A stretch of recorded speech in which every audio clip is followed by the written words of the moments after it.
എന്തുണ്ട് വിശേഷം? എല്ലാവരും സുഖം തന്നെയെന്ന് വിശ്വസിക്കുന്നു. ഞങ്ങളിവിടെ സുഖമായിരിക്കുന്നു. അപ്പോൾ ഞാനിന്ന് വന്നിരിക്കുന്നത് നിങ്ങൾ ഒരുപാട് പേര് എൻ്റെ അടുത്ത് റിക്വസ്റ്റ് ചെയ്തുള്ള റെസിപ്പി ആയിട്ടാണ്. അതായത് ബീഫും കായും. നമ്മുടെ കമ്മ്യൂണിറ്റി പേജിൽ വോട്ടിംഗ് ഇട്ടതിൽ 3ാം സ്ഥാനമാണ് ബീഫും കായ്ക്കും കിട്ടിയിട്ടുണ്ടായിരുന്നത്. അപ്പോൾ അതിന് പ്രകാരമാണ് ഞാൻ വീഡിയോ ഇടുന്നത് കേട്ടോ.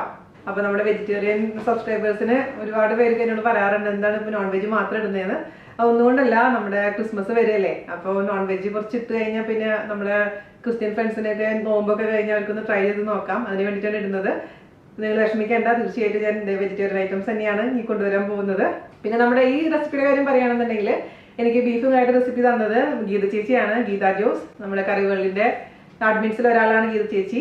അപ്പോൾ ഞാനിങ്ങനെ ക്രിസ്മസിന് എന്തൊക്കെയാണ് സ്പെഷ്യൽ റെസിപ്പീസ് ഇടേണ്ടതെന്ന് ഡിസ്കസ് ചെയ്തുകൊണ്ടിരുന്ന സമയത്ത് ഗീത ചേച്ചി ഇങ്ങനെ പറഞ്ഞു, ഞങ്ങളുടെ വീട്ടിൽ, അതായത് തൃശ്ശൂരാണ് ഇരിഞ്ഞാലക്കുടയാണ് ചേച്ചിയുടെ വീട്, അപ്പോൾ അവരുടെ വീട്ടിലുണ്ടാക്കുന്ന ഒരു റെസിപ്പിയാണത്, ഒരുപാട് നല്ലതാണെന്നൊക്കെ പറഞ്ഞു ചേച്ചി. അങ്ങനെ ഞാൻ ചേച്ചീനോട്ടുള്ള ധൈര്യത്തിൽ ഞാൻ ചെയ്ത് നോക്കി. അപ്പോൾ നല്ലതായിട്ട് വന്നു. ഞാൻ കഴിച്ചിട്ടില്ലെങ്കിലും ഞാൻ ഒരുപാട് ഇഷ്ടപ്പെട്ടു. അപ്പോൾ ഞാൻ പറഞ്ഞു തീർച്ചയായിട്ടും ഇത് നീ വീഡിയോ ആക്കണമെന്ന് പറഞ്ഞു.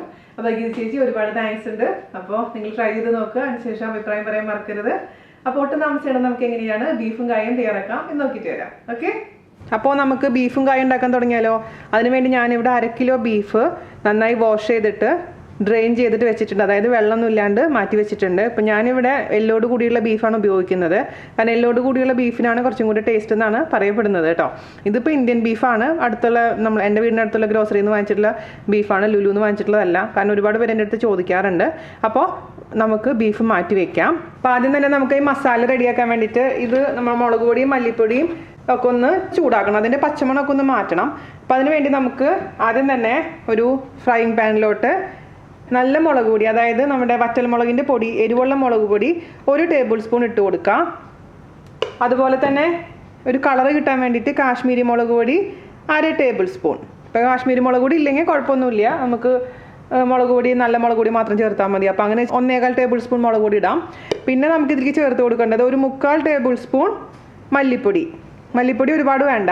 പിന്നെ ഒരു അല്പം മഞ്ഞൾപ്പൊടി, ഒരു 1/4 ടീസ്പൂണൊക്കെ വരുന്ന രീതിയിൽ മഞ്ഞൾപ്പൊടി കൂടി ഇട്ട് കൊടുത്തിട്ടുണ്ട്. ഇത് നമുക്ക് ചെറിയ തീയിൽ ഇട്ടതിന് ശേഷം ഒന്ന് റോസ്റ്റ് ചെയ്തെടുക്കാം. ഇതിൻ്റെ ആ ഒരു പച്ചമണമൊക്കെ ഒന്ന് മാറുന്ന വരുന്നു റോസ്റ്റ് ചെയ്തെടുക്കണം. അപ്പോൾ ഞാനൊരു 5 മിനിറ്റോളം ചെറിയ തീയിലിട്ടതിന് ശേഷം ഒന്ന് റോസ്റ്റ് ചെയ്തെടുത്തിട്ടുണ്ട്. നമുക്കിത് മതി. ഇനി നമുക്ക് ബീഫ് ഉണ്ടാക്കാൻ തുടങ്ങാം. അപ്പം അതിന് വേണ്ടിയിട്ട് ഒരു കടായി ഞാൻ വെച്ചിട്ടുണ്ട്. ഇപ്പോൾ ഈ ഡിഷ് നിങ്ങൾക്ക് തിരക്കുണ്ടെന്നുണ്ടെങ്കിൽ കുക്കറിലും ചെയ്യാം. പക്ഷേ ഞാനിപ്പോൾ ഇവിടെ പ്രിഫർ ചെയ്യുന്നത് സ്ലോ കുക്കിംഗ് ആണ്. സ്ലോ കുക്കിംഗ് ചെയ്തിട്ടുണ്ടാവുന്ന ടേസ്റ്റ് കുക്കറിൽ ചെയ്താൽ കിട്ടാറില്ല. പക്ഷേ ഞാൻ പറഞ്ഞ പോലെ നിങ്ങൾക്ക് കുക്കറിലാണെങ്കിലും ഒരു കുക്കർ എടുക്കുക. കുക്കറിലോട്ട് നമ്മൾ റോസ്റ്റ് ചെയ്ത് വെച്ചിരിക്കുന്ന മസാലയില്ലേ, അതിൻ്റെ പാതി ഭാഗം ഒരു ഹാഫ് പോർഷൻ ഇതിലോട്ടങ്ങ് ഇട്ട് കൊടുക്കാം. ഇതിൻ്റെ പാതി നമുക്ക് ഇനി സവാള വഴറ്റുമ്പോൾ വേണം. അപ്പോൾ 1/2 ഭാഗം ഞാൻ ഇതിലേക്ക് ഇട്ട് കൊടുത്തിട്ടുണ്ട്. ഇനി നമുക്ക് ഇതിലേക്ക് കുറച്ച് ഐറ്റംസ് ഒക്കെ ചേർത്ത് കൊടുക്കാനുണ്ട്. അതെന്താണെന്ന് വെച്ച് കഴിഞ്ഞാൽ ഒരു 10 അല്ലി വെളുത്തുള്ളി, അതുപോലെ തന്നെ ഒരു മീഡിയം സൈസ് ഇഞ്ചി, പിന്നെ ഒരു 3 പച്ചമുളക്, കറിവേപ്പില. ഇഞ്ചിയും വെളുത്തുള്ളി ഞാൻ ജസ്റ്റ് ചതച്ച് കൊണ്ടുവരാം, അല്ലെങ്കിൽ അരിഞ്ഞിട്ടാലും മതി കേട്ടോ.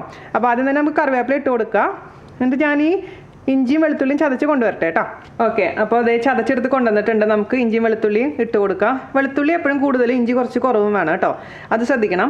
പിന്നെ നമുക്ക് ഇട്ട് കൊടുക്കേണ്ടത് ഒരു 3 പച്ചമുളക് നെടുകെ കീറിയതാണ്, അതും ഇട്ട് കൊടുത്തിട്ടുണ്ട്. ഇനി ഞാൻ ഇതിലേക്ക് ചേർത്ത് കൊടുക്കാൻ പോകുന്നത് ഗരം മസാലയുടെ പൊടിയാണ്. 1/2 ടീസ്പൂൺ ഗരം മസാലയുടെ പൊടി ഞാൻ ഇതിലേക്ക് ഇട്ട് കൊടുത്തിട്ടുണ്ട്. ആവശ്യത്തിന് ഉപ്പ് നമുക്കിതിൽ കുറഞ്ഞാലും കുഴപ്പമില്ല, കാരണം ഇനി സവാളയൊക്കെ വഴറ്റുമ്പോൾ അതിൽ അഡ്ജസ്റ്റ് ചെയ്യാവുന്നതേ ഉള്ളൂ.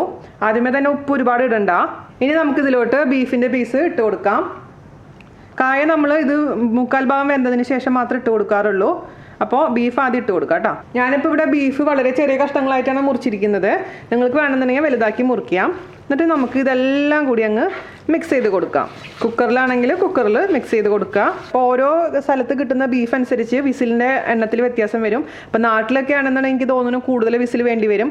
എപ്പോഴും നിങ്ങൾ ഹൈ ഫ്ലെയിമിൽ വെക്കാൻ പാടില്ല, മീഡിയം ഫ്ലെയിമിൽ വേണം കുക്ക് ചെയ്യാൻ. മീഡിയം ഫ്ലെയിമിൽ ഇട്ടതിന് ശേഷം ഒരു 5-6 വിസിലൊക്കെ വേണ്ടി വരും നാട്ടിൽ. പക്ഷേ ഇവിടെ ഞാനിപ്പോൾ സ്ലോ കുക്കിംഗ് ആണ് ചെയ്യുന്നത്, പാത്രം അടച്ചു വെച്ചിട്ടാണ് ചെയ്യുന്നത്. അതേസമയം ഇപ്പോൾ ഇവിടെ ഞാൻ കുക്കറിൽ ചെയ്യുകയാണെങ്കിൽ 2 വിസിൽ തന്നെ വേവാറുണ്ട് നമ്മുടെ ബീഫ്. ഇനി നമുക്ക് അവസാനമായിട്ട് ഇതിലേക്ക് ചേർത്ത് കൊടുക്കേണ്ടത് വെളിച്ചെണ്ണയാണ്. ഒരു 2 ടേബിൾ സ്പൂണോളം വെളിച്ചെണ്ണ ഒഴിച്ച് കൊടുക്കാം. അതും കൂടെ നന്നായിട്ട് അങ്ങ് മിക്സ് ചെയ്തിട്ട് ഞാനിപ്പോൾ ഇനി അടച്ചു വെക്കാൻ പോവുകയാണ്. അടച്ചു വെച്ചിട്ട് മീഡിയം ഫ്ലെയിമിൽ നമുക്ക് ഈ ബീഫ് ഒന്ന് കുക്ക് ചെയ്തെടുക്കണം. ഓക്കെ, ഇടയ്ക്കൊന്ന് തുറന്ന് ഇളക്കി കൊടുക്കാൻ മറക്കരുത്, കാരണം ഞാനിപ്പോൾ ഇതിൽ വെള്ളമൊന്നും ചേർക്കുന്നില്ല. ഇപ്പോൾ തൽക്കാലം അടച്ചു വെച്ചിട്ട് മീഡിയം ഫ്ലെയിമിൽ കുക്ക് ചെയ്യുക. ഇടയ്ക്കൊന്ന് ഇളക്കി കൊടുക്കാൻ മറക്കരുത് കേട്ടോ. കട്ടിയുള്ള പാത്രത്തിലാണെങ്കിലാണ് നന്നായിട്ടുണ്ടാവുക, അതിന് അടിയിലൊന്നും പിടിക്കില്ല.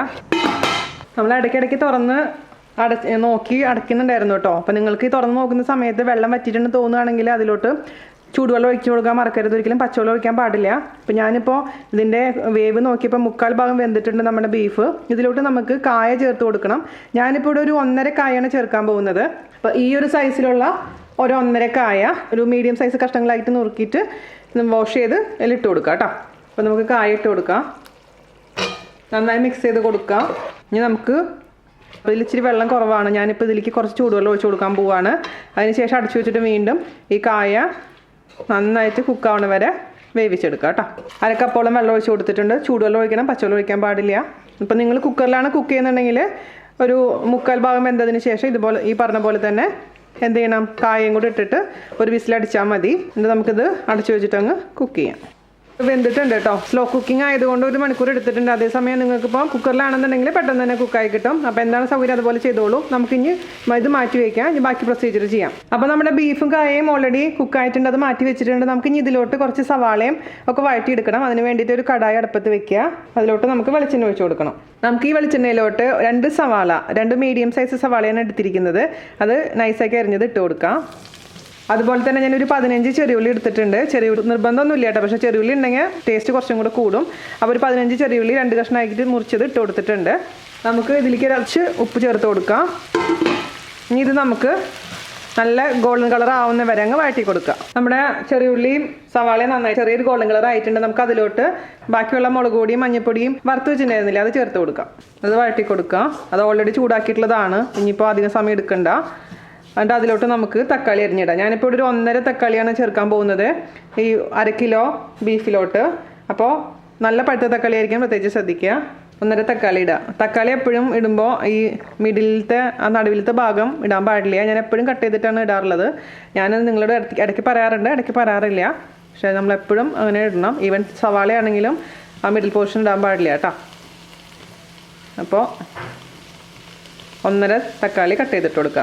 1.5 എന്ന് വെച്ചാൽ ഇപ്പോൾ നമ്മുടെ കയ്യിലുള്ള തക്കാളിയുടെ പുളി അനുസരിച്ചൊക്കെ മാറ്റം വരും, അതേപോലെ തന്നെ സൈസ് അനുസരിച്ചും. ഇത് ഒരുപാട് പുളിയില്ലാത്ത തക്കാളി ആയതുകൊണ്ട് ഇപ്പോൾ 1.5 ഇടുന്നുണ്ട്. ഒരുപാട് പുളി ഉണ്ടെന്നുണ്ടെങ്കിൽ ഒരു തക്കാളി ഇട്ട് കൊടുത്താൽ മതി. ഓക്കെ, ഇത് നന്നായിട്ട് മിക്സ് ചെയ്ത് കൊടുക്കുക. എന്നിട്ട് നമുക്കിത് അടച്ച് വെച്ചിട്ട് തക്കാളി നന്നായിട്ടൊന്ന് കുക്ക് ചെയ്തെടുക്കുക. മീഡിയം തീയിലാണ് വെച്ചിരിക്കുന്നത്. വെള്ളമൊന്നും ഞാൻ ചേർത്ത് കൊടുത്തിട്ടില്ല. നമുക്ക് കുറച്ച് കഴിഞ്ഞിട്ട് ഇച്ചിരി വെള്ളം ചേർക്കണം. ഇപ്പോൾ തൽക്കാലം അടച്ച് വെച്ചിട്ട് നമുക്ക് കുക്ക് ചെയ്യാം. അപ്പോൾ തക്കാളി നന്നായിട്ട് റോസ്റ്റായി കിട്ടിയിട്ടുണ്ട്. നമുക്കിനി നമ്മുടെ ബീഫിലോട്ട് തക്കാളി ചേർത്ത് കൊടുക്കാം. ബീഫ് എടുക്കുക, ബീഫും കായ എടുക്കുക. അതിലോട്ട് ഇത് വഴറ്റിയ തക്കാളിയും എല്ലാതും കൂടെ ചേർത്ത് കൊടുത്തിട്ട് നമുക്കത് മിക്സ് ചെയ്തെടുക്കണം. അപ്പോൾ ഞാൻ കാണിക്കുന്നത് 1/2 കിലോ ബീഫും 1.5 കായയാണ്. പക്ഷേ 2 കിലോ ബീഫും 1 കിലോ കായയുടെ ഇൻഗ്രീഡിയൻസ് കംപ്ലീറ്റ് ഞാൻ ഡിസ്ക്രിപ്ഷൻ ബോക്സിൽ ഇടാം. ഞാൻ കഴിഞ്ഞ ദിവസം ഉണ്ടാക്കിയിട്ടുണ്ടായിരുന്നു, അപ്പോൾ അത് നോട്ട് ചെയ്ത് വെച്ചിട്ടുണ്ടായിരുന്നു. അപ്പോൾ ക്രിസ്മസ് ഒക്കെ വരുമ്പോൾ നിങ്ങൾക്ക് അത് യൂസ്ഫുൾ ആവുമെന്ന് എനിക്ക് തോന്നുന്നു.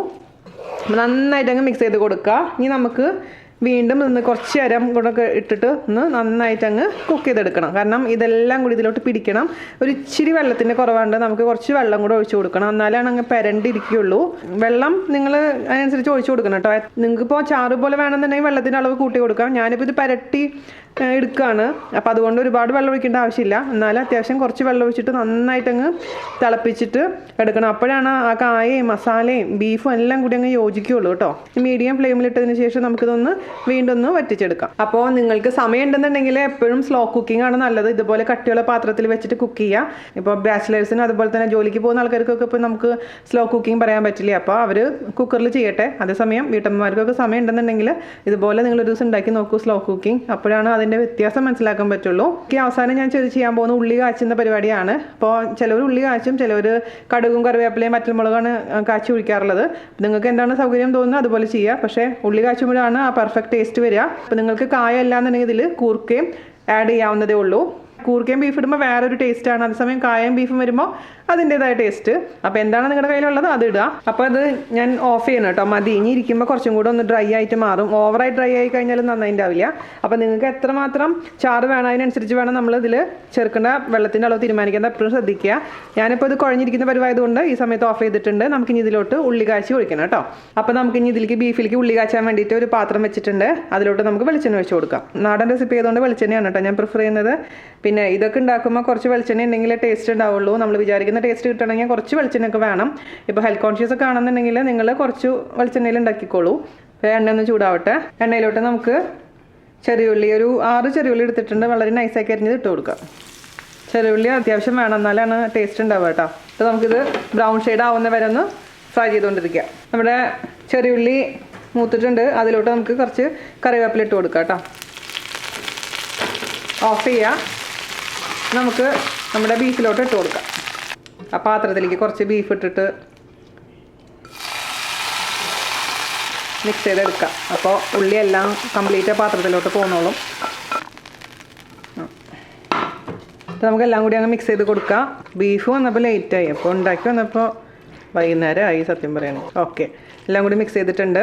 നമുക്ക് ഗരം മസാലയും കൂടി ഇട്ടിട്ട് അടച്ച് വെക്കാം കേട്ടോ കുറച്ച് നേരം.